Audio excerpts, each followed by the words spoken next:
Bien, je te propose de te montrer un effet de prédiction. Mais attention, je ne te propose pas une simple prédiction, ni même une double prédiction, ni même une triple prédiction, mais carrément une quadruple prédiction. Pas mal, non? Ouais.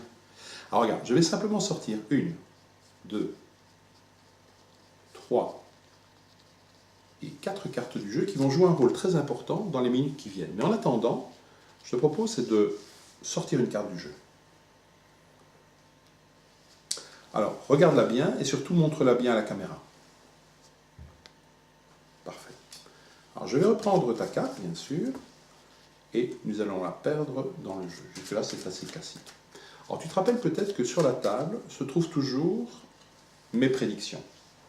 Donc, 4 cartes, 1, 2, 3, 4 cartes qui chacune vont me donner une indication sur la carte que tu as choisie.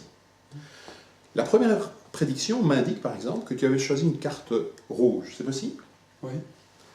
La deuxième prédiction va me donner la famille de ta carte. A priori, tu avais choisi du cœur. Oui. La troisième prédiction va me donner la valeur de ta carte. Il semble que tu avais choisi un 3. Tout à fait. Donc tu devines peut-être ce que la quatrième et dernière prédiction m'indique, c'est que tu avais choisi le 3 de cœur. Exactement. Alors, il est clair que 1, 2, 3 et 4 3 de cœur, ça fait quand même beaucoup dans un seul et même jeu. Tout à fait. Donc ce que je te propose, c'est de transformer les 3 en 1, 2, 3 et 4 As, ce qui nous permet maintenant de faire un tour d'As. Ouais. Alors, tu sais sûrement comme moi que en musique, c'est un petit peu comme en magie, il y a ce qu'on appelle des grands classiques. Et un des grands classiques de la magie des cartes, c'est le célèbre tour des 1, 2, 3 et 4 As. Alors, dans ce tour, on perd chacun des As à l'aide de chacun de ces petits paquets.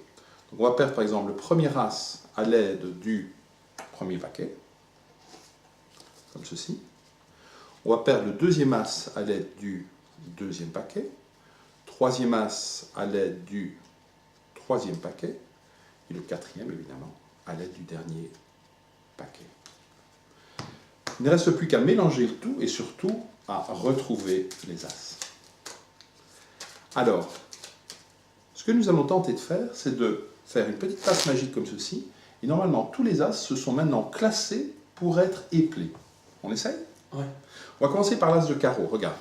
A, S, D, E, C, A, R, R, E, A, U. Et voici l'As de carreau.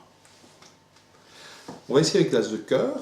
A, S, D, E, C, O, E, U, R. Et bien sûr, on a l'As de cœur. Peut-être avec l'As de pique. Regarde bien. A, S, D, E, P, I, Q, U, E. Et là, sans problème, l'As de pique. Il ne reste donc plus que l'As de trèfle à retrouver. Et là, encore une fois, regarde. A, S, D, E, T, R, E, F, L, E. Et voici l'As de trèfle. Là. Le célèbre tour des 4